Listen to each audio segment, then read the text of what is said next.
This is breaking news coming in from Maharashtra that the BJP will not form government in the state, or at least this is what we're hearing, that the BJP has now informed the governor. So, big breaking story right now. The BJP has tried to crunch the numbers and has apparently realized that there is very little it can do given the current scenario. Saurabh, joining us on the phone line. Saurabh, tell us more.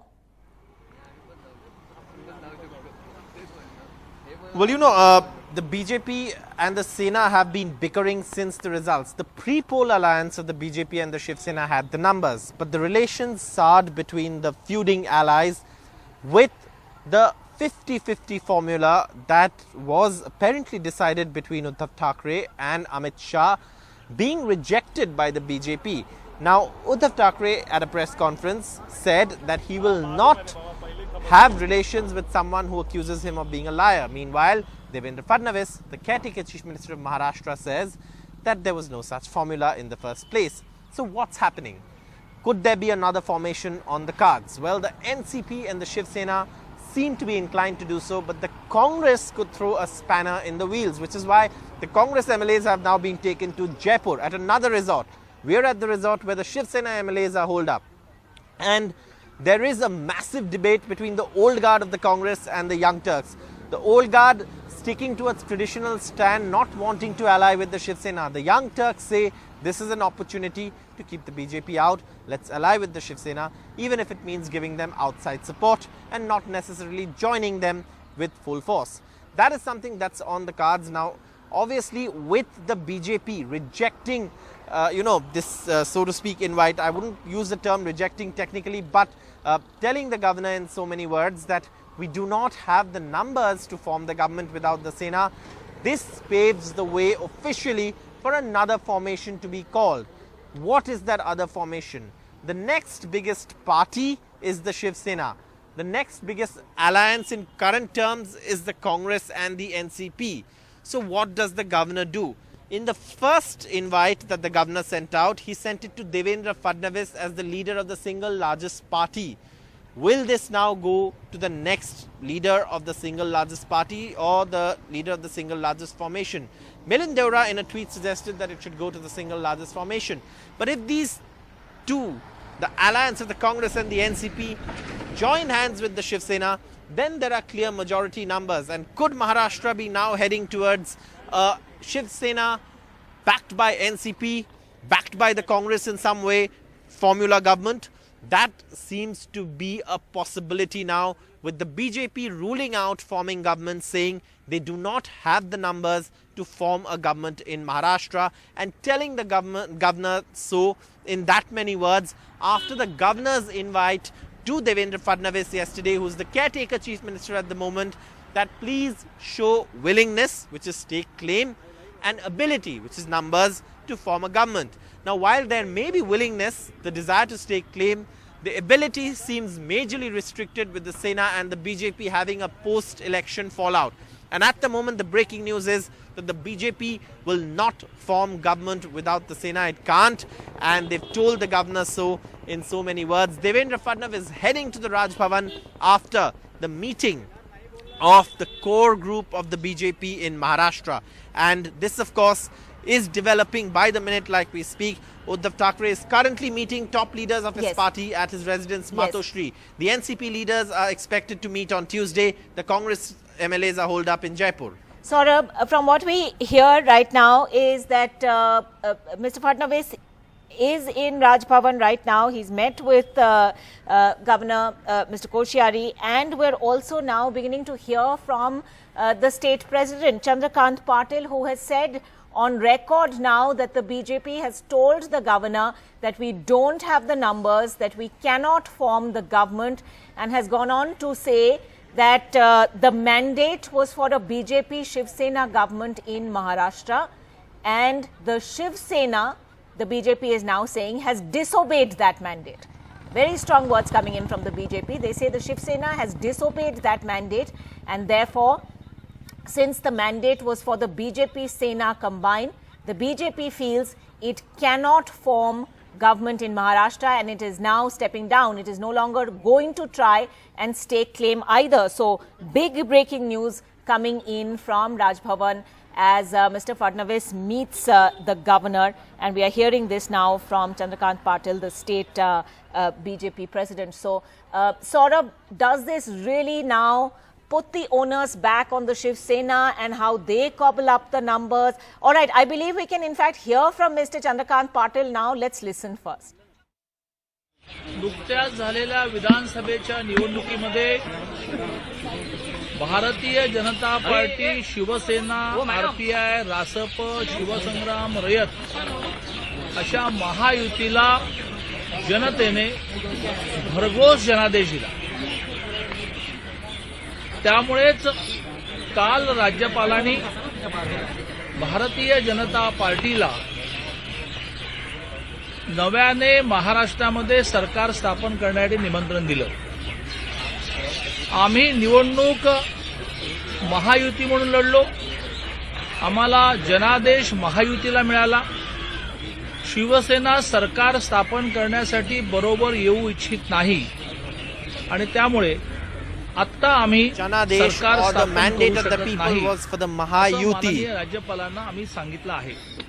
We cannot form government now. That's what Chandrakant Patil is saying. जनतेने दिलेल्या जनादेशाचा अपमान करून by disobeying the mandate, राष्ट्रवादी बरोबर सरकार करायचं असेल Shiv Sena, तर त्यांना आमच्या खूप खूप शुभेच्छा. Congress, Shiv Sena may want to reach out to the Congress NCP to form a government. विधानसभा चुनाव में भारतीय जनता पार्टी, शिवसेना, आरपीआई, रासप, शिव संग्राम, रयत मिलकर जो महायुति बनी, जो चुनाव के पहले बनी, उसको इस राज्य की जनता ने जनादेश दिया. खूब अच्छा जनादेश दिया ताकि हम सब मिलकर सरकार स्थापित आराम से कर सकते थे. कल इसके कारण माननीय राज्यपाल महोदय जी ने भारतीय जनता पार्टी को नया सरकार बनाने के लिए न्योता दिया, लेकिन जनादेश होने के बावजूद भी उसका अनादर करते हुए शिवसेना ने साथ में सरकार बनाने के लिए अनिच्छा व्यक्त की. इच्छा नहीं है ऐसे कहा. इसलिए अब हम सरकार नहीं बनाएंगे, यह माननीय राज्यपाल जी को कन्वे करने के लिए यहां हम आए थे. यह जनादेश साथ में मिलकर काम करने का था. उस जनादेश का अपमान करके शिवसेना को यदि कांग्रेस राष्ट्रवादी के साथ सरकार बनानी है तो उनको हमें हमारी खूब खूब शुभेच्छाएं. तुम्ही दावा कधी करणार? All right, so the BJP making it very clear that it is the Shiv Sena that has disobeyed the mandate, as they choose to describe it. This was a mandate for the Mahayuti, which is made up of the BJP, the Sena and other smaller parties. And they say it is the Sena that has now disobeyed the will of the people by staying away from government formation. The BJP making it clear that it now no longer wants to even take a shot at government formation, as it does not have the numbers in the current scenario with the Shiv Sena staying away. Saurabh, does this now throw the ball back into the Sena's court entirely? Is this a master stroke of sorts played by the BJP? What next?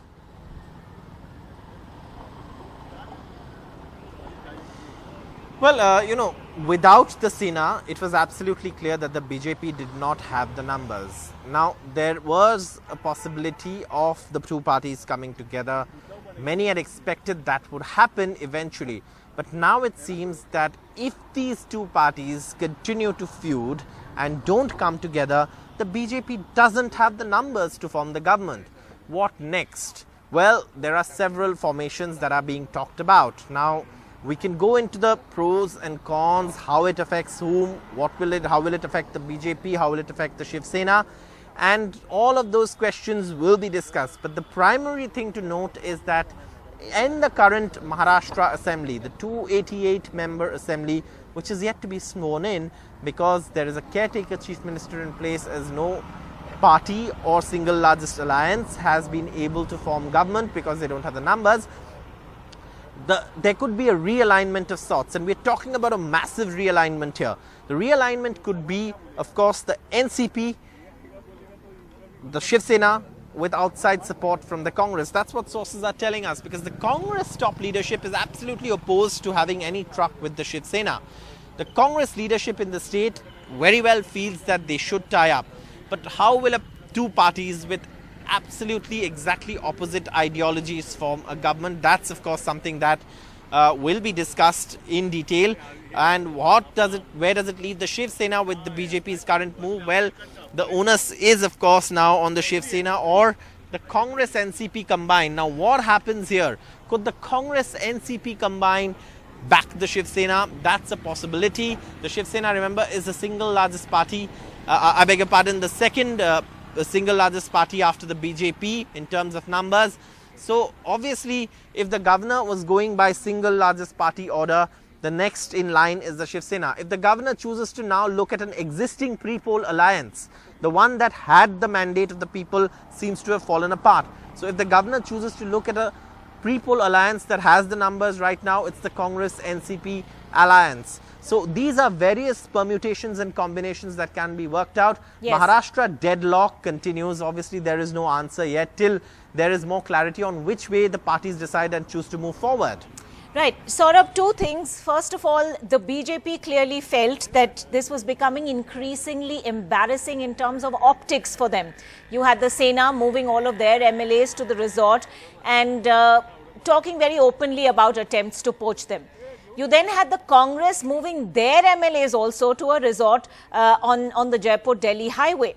So here you had other parties sequestering their MLAs amid charges of horse trading, amid charges that, you know, money was being thrown around to purchase MLAs, as it were, for the BJP to make up its numbers.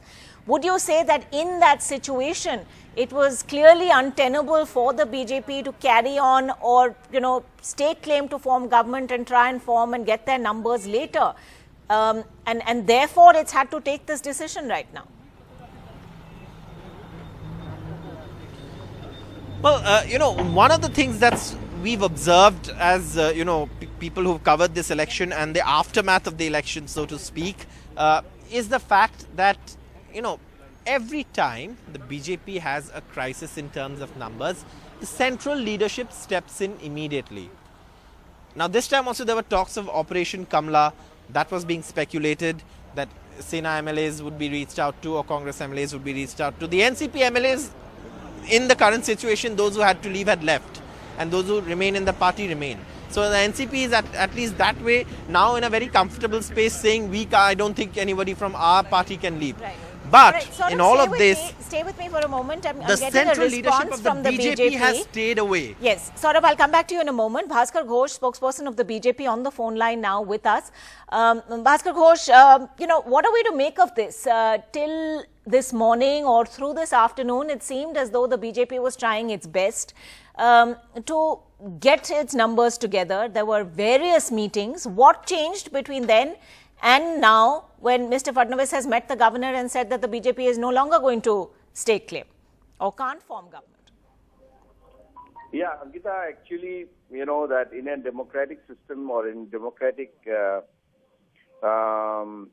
policy. Hello? Yes, sir, we can hear you. Hello? Yes, we can hear you, Mr. Ghosh. Carry on. Okay, all right.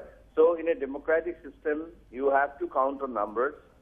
And at the same time, we always say that we do not do politics for the power. The same we have seen in PDP, and this time also the whole country, whole world is saying for the Maharashtra also, there is no common minimum program agendas or the common minimum program understanding with the other party who has won. Yes. So we have accepted that we have numbers. We are the largest party, single largest party, but we are short of the numbers of forming the government. Yes. So we have leave it to the governor to take a decision, to take a call. Instead of there is allegation of a lot of allegation against us that we try to do the horse trading. People are taking their MLAs into a very secret position to be safe. But we have to say that we are not interested in any kind of. Right. Okay, Mr. Ghosh, we're having some trouble with your line there. We'll try and reconnect with you in a moment. I believe my colleague Saurabh has a question for you. Saurabh, go ahead. Well, Mr. Ghosh, this is Saurabh from Mumbai. What I wanted to ask you is, every time there is a crisis for the BJP in terms of numbers, the central leadership, especially Mr. Amit Shah, steps in. Why has he stayed away this time? What's the reason for the central leadership of the BJP leaving everything to the state leadership and not stepping in at a time of crisis? Maharashtra is no less important for you. Maharashtra is a huge state. You've come number of times articulated that. Why has the central BJP leadership left it completely to the state leadership on negotiating with the Sena? Further, that BJP being a national party, central.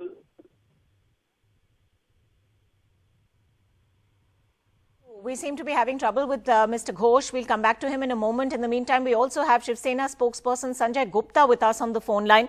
Sanjay Gupta, how do you respond to the BJP's charge that it is the Shiv Sena that has disobeyed the mandate of the people of Maharashtra, and the Shiv Sena is the reason why government formation is not happening in Maharashtra currently? They're also saying now they will not attempt to do government formation anymore since they don't have the numbers. First of all, to that charge of disobeying the mandate, what does the Sena have to say? हम यही कहेंगे कि जिस BJP के साथ हमने 30 साल तक गठबंधन रखा और हमेशा ये चाहा कि केंद्र के अंदर उनकी सरकार बने, और आज आप देखिए कि बीजेपी कश्मीर के अंदर पीडीपी के साथ मिलकर के सरकार बना सकती है, मगर अपने एक 30 साल के अलायंस को 10 साल के अंदर 2.5 साल का पीरियड भी दे सकते, ताकि अपनी आइडियोलॉजी के अनुसार, अपने मैनिफेस्टो के अनुसार हम भी अपना काम कर सकें। तो ये जो दिलों के अंदर जो संकीर्णता है, इस संकीर्णता के कारण आज ये गठबंधन आप समझिए कि टूट ही गया है, और अब हम ये देखेंगे कि हम आंकड़ों के हिसाब से, नंबर के हिसाब से किस तरह से सरकार बना सकते हैं।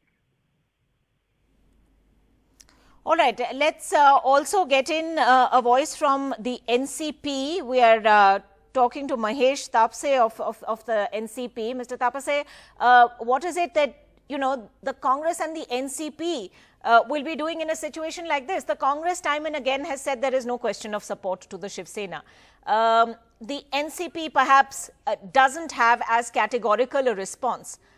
Are we going to see realignments in the days ahead? Is there at all a scenario where there could be a Sena-NCP government, or even outside support from the NCP for a Sena government? So first of all, let us understand that today the BJP is officially out of the race in the formation of the government in Maharashtra. Now the onus again lies on the governor to either to call the second largest party, which is the Shiv Sena, or the second largest alliance, which is the UPA, which is the NCP and the Congress. Now BJP has categorically said in the last press conference which Mr. Chandrakant Patil did after meeting the governor that Shiv Sena doesn't seem to be allying with them, and hence they don't have the comfortable majority. And I think this is the first time that it's happened in the state of Maharashtra, that BJP could not poach on our MLAs or the other MLAs in the state of Maharashtra. We could very well guard our fort in absolute control, and it's a big victory for all of us. Whether it's the Congress, the BJP, the Shiv Sena or the NCP, none of our MLAs were absolutely unapproachable as far as the BJP is concerned. As far as the NCP and the Shiv Sena coming together, till date, we don't have any kind of invitation or there is not even a discussion to that level. The first part was to keep the BJP away. Now that part has happened. BJP has declined the governor's offer to form the government, though they were the single largest party. Now we'll wait and see whether the governor calls the Shiv Sena or he calls the second largest alliance. But Mr. Tapase, be that as it may, you're saying the first part of what needed to be achieved has been done, and therefore the BJP is now out of the equation. It has realized it doesn't have the numbers. It has said as much to the Maharashtra governor, and it has stepped aside. But now, is it constitutionally incumbent upon the governor to ask the NCP and the Congress, as the second biggest coalition in that sense, the pre-poll alliance, to form government? And is there any scenario where the Shiv Sena would consider supporting you? There is absolutely no discussion with the Shiv Sena. We do not know, because they declined to go with the BJP, but there is no offer from them to side with us, or there has been no dialogue with them to side with us. Now we again look forward again to the governor's role, which is very crucial constitutionally as far as today's developments are concerned. Whether he will call the second largest party or he'll call the second largest coalition, that needs to be looked at. So, Mr. Tussle, going forward from here, what are the likely scenarios according to you? Are you willing to speak to the Shiv Sena? Are you willing to join hands even if the Congress is not? Where does that leave your pre-poll alliance with the Congress? Or are we going to see an extended period of uncertainty in Maharashtra now where it is so important for a government to be in place given the kind of agrarian distress and other problems the state has seen in recent weeks and months? Congress and NCP have fought the elections together. So if at all there is an invitation to the second largest coalition, that will be definitely to be to the Congress and the NCP. What needs to be seen is the governor's role. It's become very crucial and very important because this constitutional machinery seems to be stuck at the moment, and we don't know whether it's going to be the Shiv Sena, the second largest party, or the second largest coalition which the governor will invite. So if they invite Shiv Sena, whom are they? Because Mr. Raut had said earlier that they are going to make the CM. So I wonder from where he's going to get the numbers. He has not officially communicated his willingness or asked the support of the NCP or the Congress as of now. But yes, there have been rumors in the media about this kind of a support and acceptance of the support. But there's no official concrete thing to say that Shiv Sena has approached us or we have extended the support to them. We just need to look at the situation because we want a very stable government as far as Maharashtra is concerned. Maharashtra has got a lot of economic crisis at the moment. The agrarian crisis is there. And we want a very stable government for Maharashtra for the next 5 years. Sanjay Gupta, do you believe a stable government is still possible in Maharashtra given the scenario we are seeing right now, the BJP stepping aside, the Shiv Sena continuing to insist on its demand for chief ministership? Are you going to be staking claim, and if so, where are you going to get your numbers from? Shiv सेना बिल्कुल पूरी कोशिश करेगी कि किसी भी तरह से सरकार बने। हमारा उद्देश्य है सरकार बना करके सरकार चलाने का है और स्टेबल गवर्नमेंट देने का है। तो इसके लिए कोशिश की जाएगी, थोड़ा सा इंतजार कीजिए, बिल्कुल कोशिश की जाएगी पूरे तरीके से।